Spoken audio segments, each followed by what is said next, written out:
Welcome to the Samson Strength Coach Collective. On today's episode, we got Bailey Deering, assistant strength and conditioning coach at Rice University. Fun story about Rice. I shared this with Bailey before we started. But my first year at Texas Tech, Rice came to our home court and beat us. Not very cool.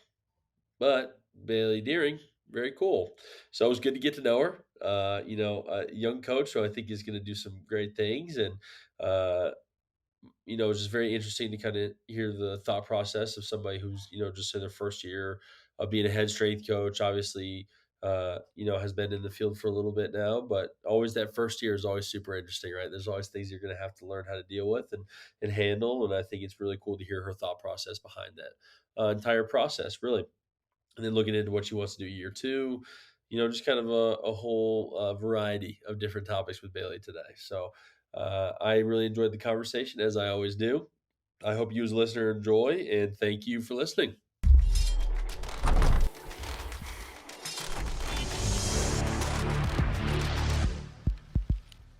Welcome to the Samson Strength Coach Collective. On today's episode, we have Bailey Deering, assistant strength and conditioning coach over at Rice University. Bailey, thank you so much for coming on.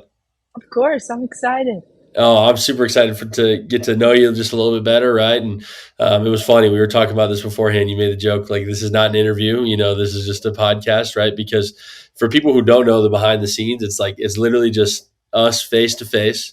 And then it looks exactly like it brought me back to my Zoom interviews I had when I was interviewing at Texas Tech over COVID. Like, it was like, it's very, very interview-like, but I promise you that's not what it's going to be like today. I won't ask you what your, biggest faults are and what your best strengths are or anything like that.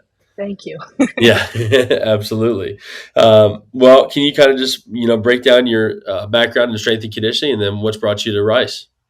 Yeah, I mean, I didn't really grow up like in sports or anything. I kind of grew up doing more non-traditional sports. My mom did taekwondo and my dad did bronc riding, and so I mean, I always grew up in like a fit family. But getting to college, I hadn't really spent much time in any sort of like weight room or like team sport type of thing, and so I actually went to college to be a vet, and so because I grew up on a ranch, and so I went to Abilene Christian for undergrad, and I got there, they didn't have a good vet school, so I was like, I got to figure something else out, and so I was like, well, then I like working out. I go work out with my dad in the mornings, so I'll do athletic training. That sounds kind of fun, and so I got on that track, and I was like, okay, I'm like working with athletes, that's fun.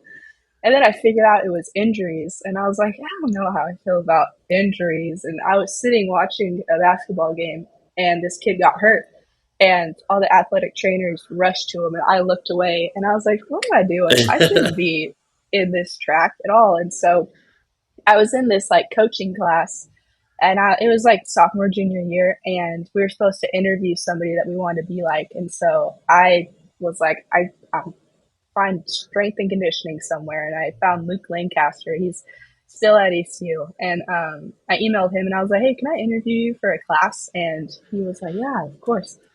And so I went into the weight room, and they had a cool weight room, and I was like, this place is kind of fun. And we talked for a little bit, and I learned what he did and what strength and conditioning was, and he was like, man, you should come and like hang out with us in here sometime and be a fly on the wall and see what we do. And I was like, of course, I'd love to. And he said, we're maxing out with the football team Friday at 5 a.m. if you want to come. And I was like, sure, I'm an early bird. I can do it. And so I showed up, and he was like, the whole team will be in here. And it's like a spacious 12 rack room, and the whole football team is in there. And so he was like, just don't get trampled. And I was like, okay, got it. And they all came in, and they were maxing power cleans that morning, and the music was blasting, and everybody was having a good time. And I was like, I really like this. Like, I want to stay here. And so I kept showing up, and I didn't know what I was doing. And I would just, watch them and kind of ask a little bit about what they were doing with programming, and they were super gracious to kind of just let me be there and sit in their office and pick at their heads a little bit and figure out, what's programming, and like, why are we on Excel and what's, why are we having to spend so much time with these workouts and things and being out on the field for their conditioning and seeing them do like, running mechanics and being like, I didn't know running mechanics was a thing. And I knew absolutely nothing. And so, they were super gracious to just kind of let me be a fly on the wall. And I, I spent time there with football and softball and kind of just got comfortable being in the weight room and being with athletes and things like that. And then I graduated with my bachelor's in kinesiology, and they're like, you should go be a strength coach. And I was like, great, yeah, I'd love to, but I don't know what I'm doing. And so I looked into master's programs, and I found the master's program at A&M, and I always wanted to go to A&M, and so I applied to that, and I got in, and I like one of the first days was our practicum with Ray Ellsworth, and she was like, "You're going to be treated like an athlete, and you're going to da da da da da." And she's trying to scare the crap out of us, and I was like, "Okay, this is exactly what I need. Like, this is exciting. I'm going to learn a lot of stuff here." And so I spent like a good 2.5 years there getting my master's, and the first year I was with Ray in practicum 1 and 2. And so practicum 1, you're like, you're the athlete and she's programming you and teaching you and you're coaching a little bit and writing your own program. And then second semester is practicum 2. So you're working with the athletes kind of like an intern, like actually being able to coach them a little bit. And I really liked it, and I was doing really good at it, and they were kind of letting me off the leash a little bit with the athletes and like running some teams by myself with their program, of course. But like, they'd be like, "I'm sleeping in. Can you run some lifts?" type of thing. And so I that summer I got offered the program aide position, which is kind of like a paid position there, like a fellowship. Um, and, I was still like, I don't know what I'm doing yet. Like, why do I can't do this. But, they believed in me. And so they're like, you need to do it.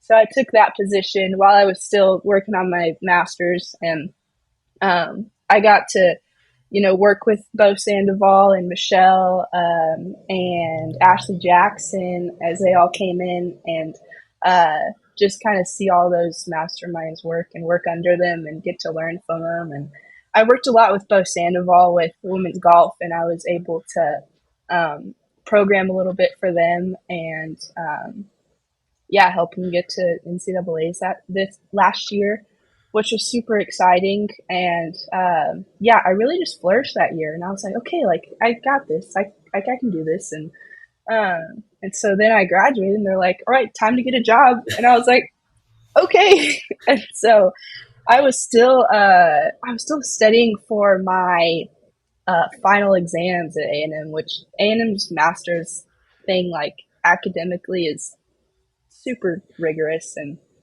so I was studying for that and interviewing. And so, I interviewed for a few months, and I was just like applying to everything because I was like, what's the worst thing I do? Say no to something. And so, I interviewed for a few months, and then I got the Rice job, and I started like 2 or 3 weeks later. And my first day was the day that the soccer girls reported, and so I had soccer full time, and then I have a little bit of track at soccer at Rice, and so I got thrown into the fire there, and I've been here since, and I love it. And I've got my first season and off season under my belt with the girls, and track is just now winding up, or winding down. A couple of my kids are going to the NCAA, so that's exciting. But yeah, it's been a great first year. I love it so much here. And it's been great to stay home. I grew up outside of Houston, so I've got to stay pretty close to home, which I feel pretty lucky about. But yeah, that's where I'm at now. I was about to say you've really maintained the Texas livelihood, right? You've gone I from know. I don't know how I did it, but I'm happy. No, seriously, you got to just take it and run with it when it can work. Yeah, Some people are fortunate enough on that. Some people move all the way around. So it's always nice when you can kind of stay closer to family. It makes definitely. a big difference for sure in the career. I think. Oh One of the things that kind of stuck out to me when you're describing this process is one, I think it kind of shows why strength and conditioning might be a better profession for you, right? Versus what you were originally looking at, is because most of the times I've done those interviews, right, where people are exercise science students and they have to interview somebody that they want to have their job or their position. And almost every single time it's over Zoom, that person's kind of scared to come in and really kind of interact. How was that experience going in person to do the interview? Was it a little bit nerve wracking when you were first going? I think with everything that, like, all these steps that I've taken in my career, I've just been so, not naive, that's a bad word, but just like I have no idea. And so I'm just going to go like head first into it. And like, what's the worst that happens? Like, they hate me and I run away and never see them again. Like, I just, I think going into that weight room, like, I grew up going to the gym with my dad at like 5 a.m. and the only people there at 5 a.m. are like the people that are taking it seriously. So like my first memories of working out were like with my dad and with all these big buff guys in the gym and kind of learning from them. And so I think I just was naturally comfortable around that kind of scene. And I think just kind of walking into that, I was like, like, can't hurt to try. He seemed nice over email, and he's a great, like, Luke's a great guy. I love him, but yeah, I just kind of was just kind of, Yeah, let's try, whatever, let's see what whatever. happens. But yeah, I'm glad it worked out. That's awesome. It's pretty, I mean, similar to like when you're talking about, initially getting to A&M and then the first thing they're trying to do is scare you out of the profession, right? I think Yep.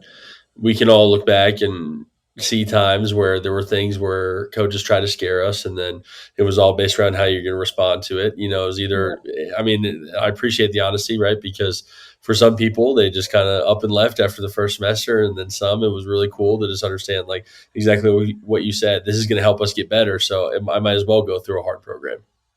Yes. Yes. That's Definitely. awesome. Well, how's your first year at Rice going? First year as a full time strength coach on your own. How did it go? It's going good. It took me the first season to kind of figure out how to put my head on straight Yeah. each day. But yeah, I mean, I just really kind of, I got there and, I worked with women's basketball with Coach Yo Berryhill a lot. My, like, during grad school while I was at A&M. And so I didn't really know much about soccer. My siblings had played a little bit.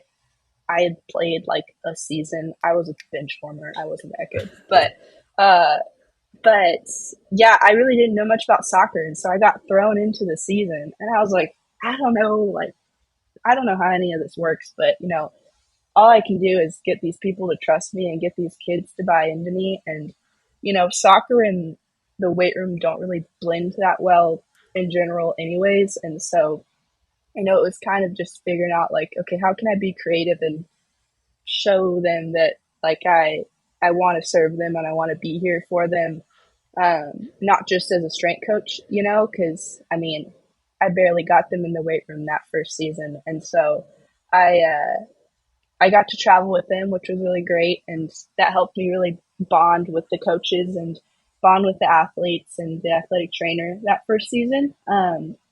We didn't have a great season, but it was really good for me to be able to bond and kind of just be there for them as they weren't doing too good. And then, yeah, once the season was over, we got to do postseason training. And because the coach was like, you know what, you could do whatever you want. Like, the only thing they could do is get better at this point, type of thing. And so I was able to take them, and like, they were just really undertrained kids, and so I got to get some strength under them and some conditioning under them, and our off season was really great. Like, the coaches were super happy with the progress that they made, and I was really happy with them, and they are a lot more confident now. Like, it was really cool to see them like get under a bar and squat some weight and be like, oh my gosh, I did that. Like, okay, I'm strong. Like, that's what it's like. That's what I want to see. I don't really care, like, about the number. I want the confidence, like, just seeing those kids believe in themselves and be like,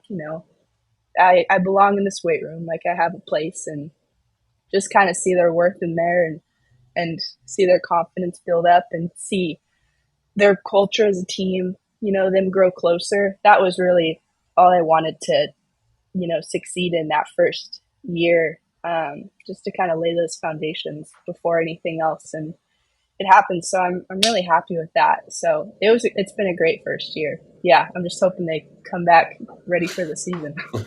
I think that's every soccer strength coach's hope, right? Because I never really understood Yeah. exactly how that process worked. I mean, obviously basketball, you've got, at least 8 weeks over the summer that they can come in and train, and then now for Yeah. soccer, I was speaking with our soccer strength coach here and he's like, yeah, they come back and then 2 weeks later they start playing. And I was like, that's insane. I've never heard Oh of that yeah. process before. But Oh yeah. your first year, that's exactly what you need to do. You did a great job.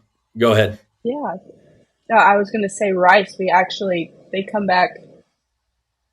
Their mandatory day to come back is like 5 days before their first game, Are you which, serious? why? I don't know. I'm just a strength coach. Yeah, those decisions are above But board. yeah, maybe 3 years in I'll have a word on that. But, we'll see. Well, looking into year two, what are kind of some of the biggest things that you want to get into? I think you are taking the great approach of just first of all getting them to like the weight room and buy into what you're doing. What's year two look like for you?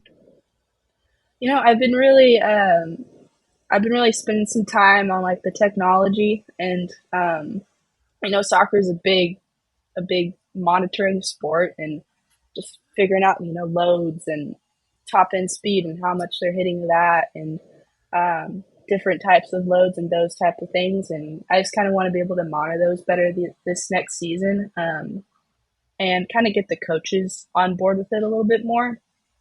So yeah, I've kind of been educating myself on that. I mean, I had like, the basic knowledge coming into the job, but it's kind of become an interest for me. So I'm kind of been learning a little bit more about it and how to kind of harness it to better, support me and what I'm doing, but also what the coaches are doing, and kind of show them that, what they are doing is working or not working, and yeah, that, and just, try and get the girls in the weight room a little bit more. That would be ideal. We've got we had like 12 freshmen last year, and so try and keep them on the uphill. I guess just everybody on the uphill. Like, as long as nothing crazy happens, I'm happy. That's After a great last spot to season, be in. I'm happy with with safety. Absolutely. I don't blame you whatsoever. I think that's always a good marker, right?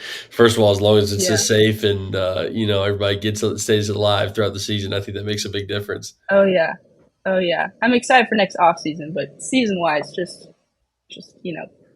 better than last season. Yeah. Well, it's just tough, to go straight into you have this long break and then you have to go straight into season, right? That's all. It always sucks. And Yes. again, versus basketball where we'll have 8 weeks over the summer, and then I mean, I love how we do it here. It's really beneficial to me at least because they'll leave for a month and a half and they come back in July. And so I've been talking with other Yeah. basketball strength coaches. Some of the guys are already training, but then their training gets broken up so much, right? But then at least no matter what, everybody's always back in August. And you've got August, September, October before you Yeah. start playing any games. And then even like the real conference Yes. games start up in January. So it's way different for us. It's kind of a unique challenge that I don't know. I wouldn't handle so great because I wouldn't love just going in straight playing right away. Oh yeah, definitely. It's really interesting having Rice kids too, because it's such an academic school Yeah. that they have just as much stress academics wise as they do athletics wise. And so like I'm having girls texting me like, I'm on this like study abroad in Spain. How am I gonna get my lift in? And I was like, there's lots of hills there, right? I don't know. Just But convert to kilos and you'll be uh good. exactly, yeah. Figure out what a kilo is. But yeah, it's an added challenge, but it's interesting, those kind of kids having to work with them too. Well, yeah, I was curious about that as well, right? Because Rice is, I can't remember what the exact term was for it, but it's obviously a really highly academic school. I think they called it like the Ivy of the South or something, right? Yeah, yeah, But is the training environment there a little bit different than you saw at A&M? Because obviously it's a Power Five program at A&M, still a highly rigorous academic school. However, I feel the mindset might be a little bit different for athletes, right? Versus somewhere like Rice, where it may even be like people's goals are to be more of like the doctors or lawyers versus trying to go pro in their sport. Do you notice a difference in that environment? Yeah, I think, the kids, they obviously are there for their education, like that's no doubt. But they're also super talented athletes. Like we're still D1 and there's still athletes that are doing super well, and like some of our track athletes are ranked like in the nation and things like that, which is super cool to see them balance that. But yeah, it's they one thing I didn't expect is how like cerebral they are. Like they're those the kids at Rice are such thinkers. Like they want to know the why behind everything, and they want to know like they want to know as much as you do, honestly. And like the kids at A&M, like some of them are like, I'm gonna go be an Olympian. Like I don't need to worry about my degree. Like I'm here getting it, but like athletics is first, which that's totally great. You're gonna go be successful too. Um, but yeah, it's cool dealing with these kids. Like they're super, for the most part, super structured and super hard workers because they have to be. Like their professors, some of them don't care that they're athletes. They're like, the coaches have to pull some strings to let them like, leave class early to go and train and things like that. And so, they have to take it a lot seriously on both ends. Um, yeah, it's cool working with them. I really enjoyed it. Just the different level of buy-in that they have when they understand the why behind everything they're doing. Uh, Sometimes it gets a little out of hand. Like I had one girl ask me what the physics was behind her force plate jump, and I was like, "You're going too far. Just jump." But yeah, it's really fun. I love working with them. It's a great group of girls and that I have, and track is great. All those kids are great, so no complaints there whatsoever. Well, that keeps you on your toes too, right? Because you're going to have to be able to answer all those questions that they have immediately. Oh yeah, oh yeah. I'm glad I'm fresh out of school because I can like kind of give them information that's like relates to their classes and stuff like that for sure. Sometimes I've just gotten to a point where I'm just like, man, just trust me on this one. We're like, Yeah, I maybe. promise you, I'm not going to give you anything I don't think is going to help you, and just trust me. Yeah, yeah, definitely. I'll get there someday. They're like, just shut up and lift. Just saying that that's actually the best quote possible for sure. Yeah. Obviously going into a new sport, there's going to be some challenges that you face, right? Or and even just your first year, as a strength coach and full time, kind of on your own. It's always different, and like you said, it's just tough even keeping your head on straight, and just making sure that you're doing what you need to be doing. What are some kind of challenges that you faced in your first year? Hmm. I think just kind of finding my what my white and black is like in this career, and like what my answers are, and you know um just kind of finding my confidence behind what I'm doing, what I'm saying too. Um I, as an intern, like it's so easy to just be like, oh, my core value is this, and my training philosophy is this, and my coaching philosophy is this. Thank you very much. Like it's easy, and you've always got like your coaches behind you to be like, okay, like this is what you do next. Like you can always fall back on them as an intern, but you're full time. Like you're it. Like you don't have anybody to fall back on, and like thankfully I had Rick Crash and Dallas Skipper at Rice to help me keep my head on straight. But like I wanted to get my feet under me and do it for myself and all of that. And so it's been it's been cool to figure that out for myself. And um, you know, with the core values and things like that, like how am I going to kind of flex and mold those to the team and the coaches that I work with, and how am I going to be adaptive to the pushback that they give me and things like that? Because, like I came into Rice, like my core values are da da da da da. And they're like, you're going to lift maybe once a week. And I was like, okay. And so it's just really like being flexible every single day and being like, okay, how am I going to, what are like my core values, and like how am I going to get those in a very, not traditional way sometimes. And, you know, um, like even like I said earlier, just like trying to get them to trust me and get that buy-in. And you know, that's what ended up just having to be my most important things that first semester was the relationship piece. And so yeah, I would say that was like the biggest challenge that first semester, was just kind of getting my feet under me and getting my confidence, and um, figuring out what my actual core values were, like Yeah, when they were being tested, and all of that. But yeah, I mean, it's been successful so far. So I think we're getting it right.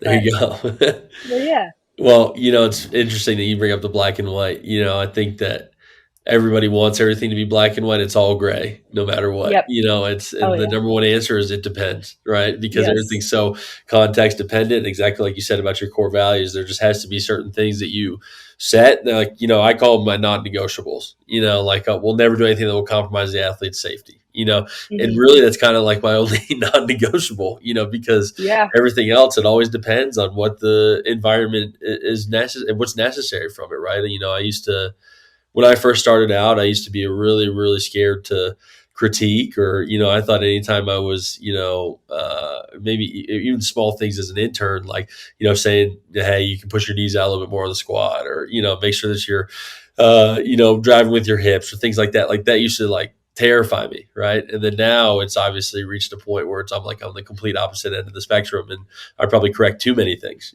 so it's always interesting to see your process grow and understand that ultimately there's going to be a few things you're going to have to stick with, and those are going to be your core values like you said, but really it's just going to be your experiences that shape the rest.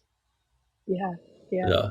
How's I'm definitely. curious about this too. This was a struggle for me in the beginning of my career, was just communicating with head coaches. How was that for you? Kind of, first going into this first time without, again, like we talked about it, another coach at A&M to help you with those conversations. How did it go? Yeah, I mean, I definitely knew my place. Like the head coach here at Rice, he's been doing it for decades, and he's had a super successful career. So I'm like, who am I? A little, you know, 5'3", 25-year-old girl, fresh out of grad school, gonna tell him to change anything. Like, I already know he's not. Like, I've got to take some time just sitting back and watching. And so, I knew that going into it, and I think it was good having a season first, because I already, like, I didn't need to do too much. Like, I could just sit back and observe, and like, I still had, the low minute girls and things like that, and I had, monitoring the technology and things like that, and but kind of just showing them that I was able to do whatever they wanted, and I was there for them, and I'm a support for them. Like, I'm not there to fight them on anything necessarily. Like maybe down the road I am, but at the time, no. Uh, but yeah, I really just kind of wanted to sell myself to them as like, hey, like, I'm here to serve you guys and support you guys, and um, like, these are your girls. You've put time and money into these girls. I need to, get them ready for you. Like, they're here to play soccer. They're not here to lift.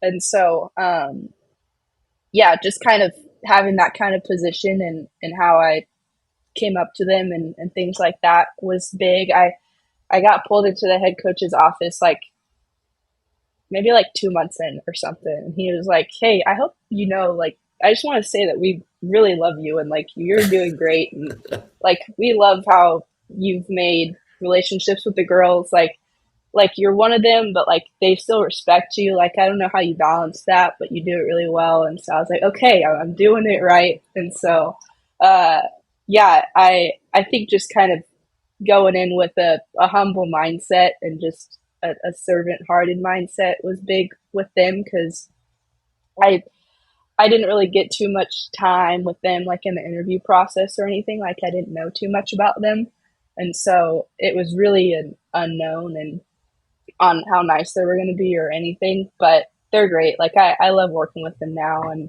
we all get along really well. So it's been a blessing so far. But yeah, Those are always super fun to come by, right? You never really know until you get that yeah, external feedback of exactly how it's going, and then all of a oh sudden out of yeah, nowhere, it's just like, oh, you're doing a great job. You're like, nice. yeah, yeah. He was like, "Hey, can you come to my office in like 30 minutes?" And I'm like, "I'm getting fired." But Exactly. It's always those you know, situations, right?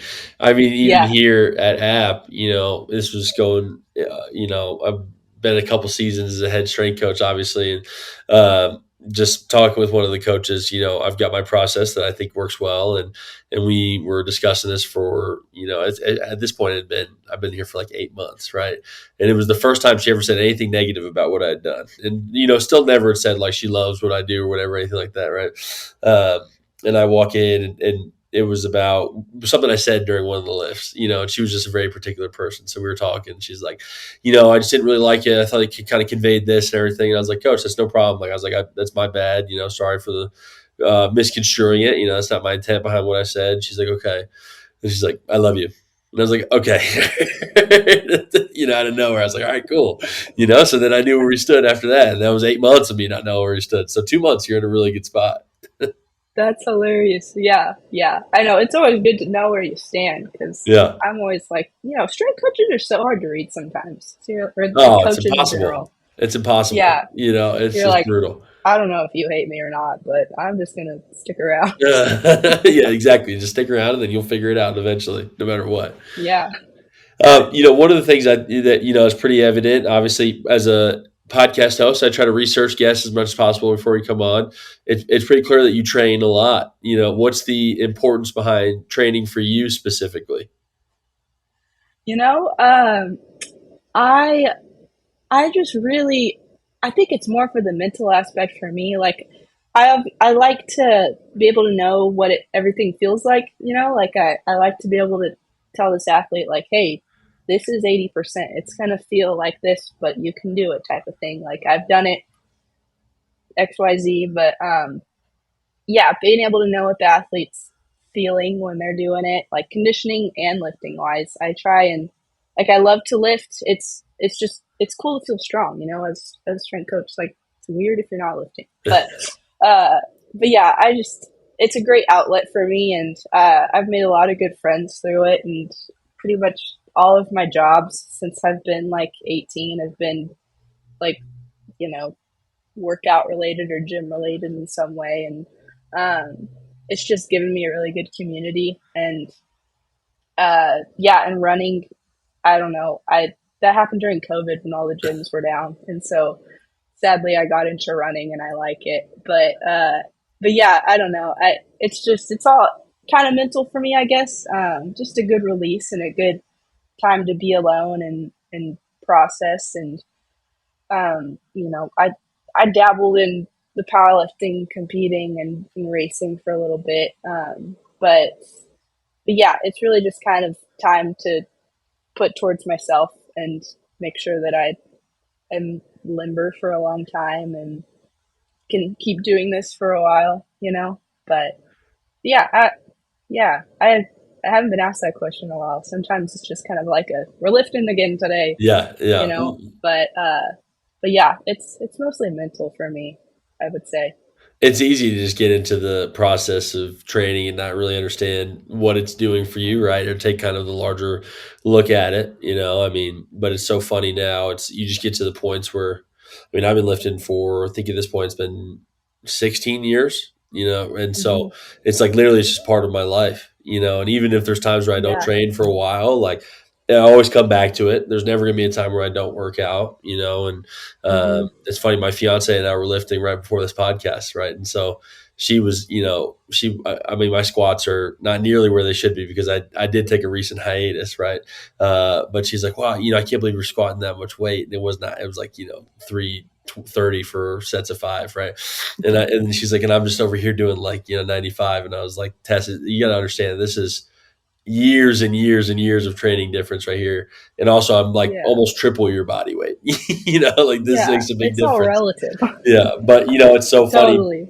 because you just don't realize how important something becomes to you when you do it every day. But Yeah, ultimately, it's a difference maker, and like you said, it's that mental piece that can help you get through the day. Sometimes, ultimately, the best part of my day is squatting or deadlifting or doing all the things that kind of help me forget about what I was experiencing.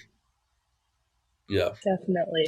Definitely. Yeah. And I think for a while, like before I had my own team, like I was kind of my own athlete. So I was like, I try this on myself and see if this works or not type of thing. Like I'll do some of that and all that kind of stuff. that's the best But, process. but yeah, Seriously, that's where you I come up agree. with the worst programs ever written, right? And then you do it on Yeah, yourself, and you find out that it should never be done for anybody ever. Uh, definitely. Better on you than somebody else. Absolutely. I'll never forget front squatting every day for a year. I really was Ooh, like, man, I'm going to be a peak athlete. And I got, you know, way less athletic because I that's found out you can't do hilarious. that all the time.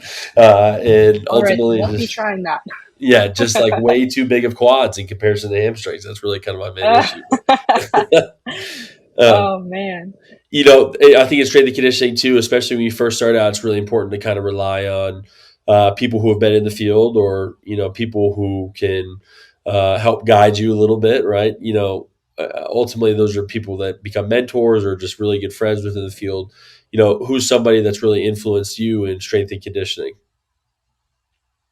You know, I can't narrow it down to one person. I'd just say like all the females that I've worked with in my short time in this field for sure. Like, you know, I've been pretty blessed to not get too much like pushback on being a female in this career, and like it is a male dominated career. I have no issue with that, but yeah, just like seeing like Ray Ellsworth and Barry Hill and Ashley and Michelle and Dallas and everybody else that I've worked with, see how they carry themselves in this field and how they carry themselves as a coach, and just carry themselves working out and just in day-to-day life and things like that, and having those people to look up to has been really cool, and yeah, I'm super thankful for that.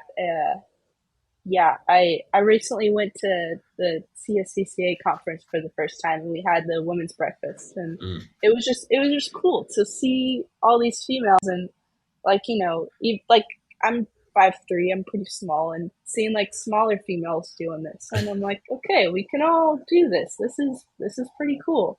Because I've always kind of been like the smaller in the weight room and things like that, at least like height wise. Uh, but yeah, it's just cool seeing women, dominate a weight room and you know be the boss and tell athletes what to do and all that. And as a young intern, being like, wow, I can't wait to do that someday. And then looking back and being like, I'm doing it, yeah, type of thing.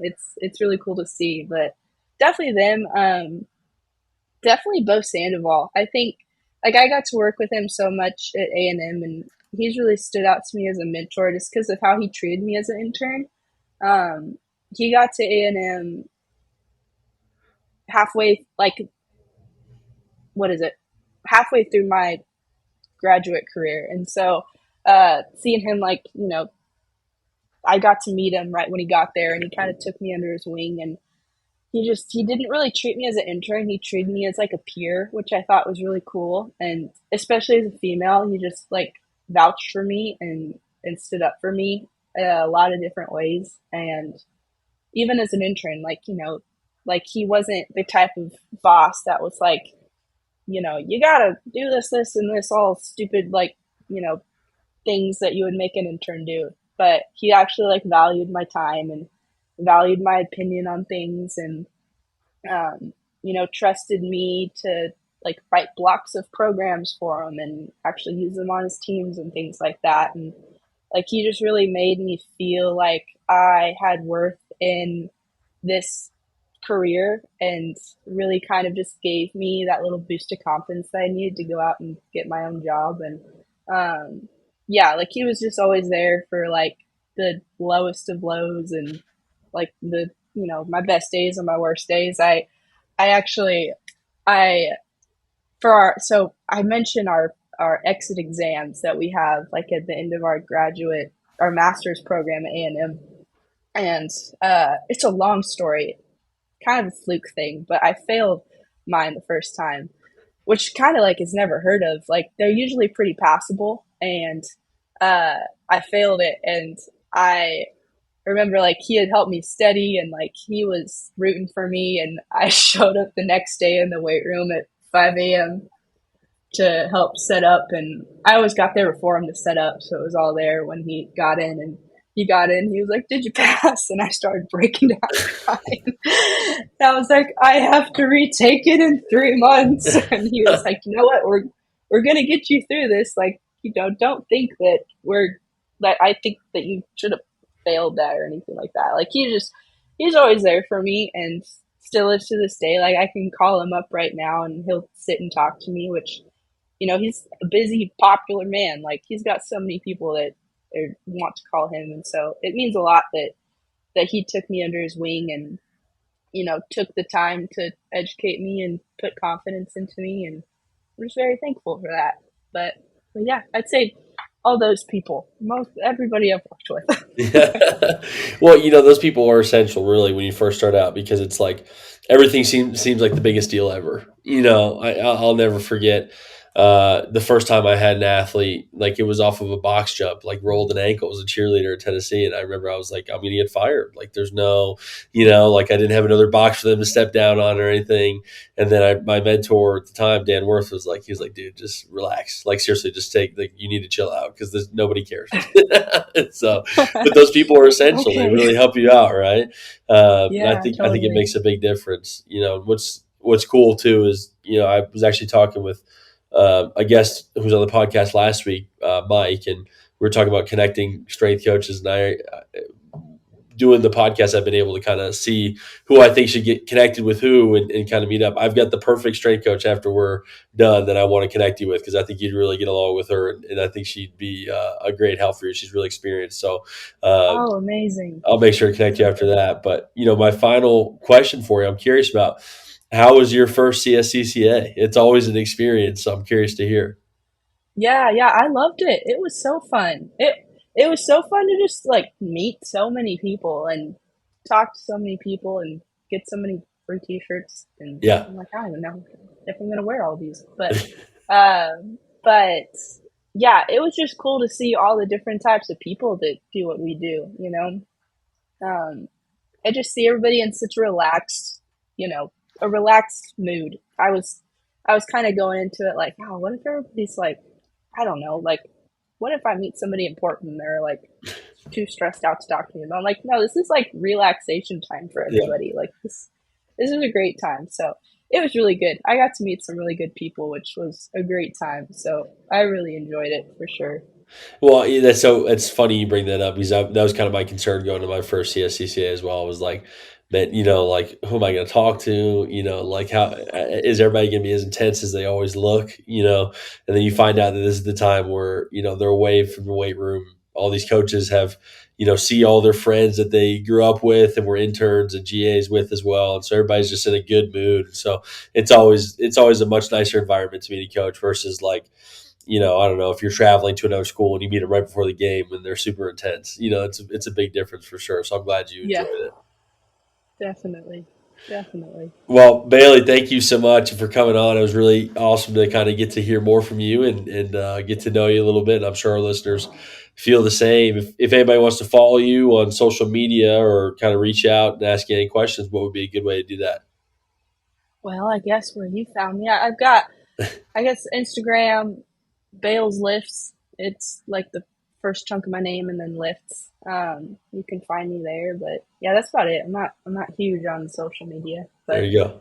yeah, or you can come down to Houston and say hi. It's kind of terrible weather right now, but. Yeah, just stroll in, say what's up. Oh yeah, Perfect. but yes, thank you so much for having me. Absolutely. Thank you for coming on. Of course, of course.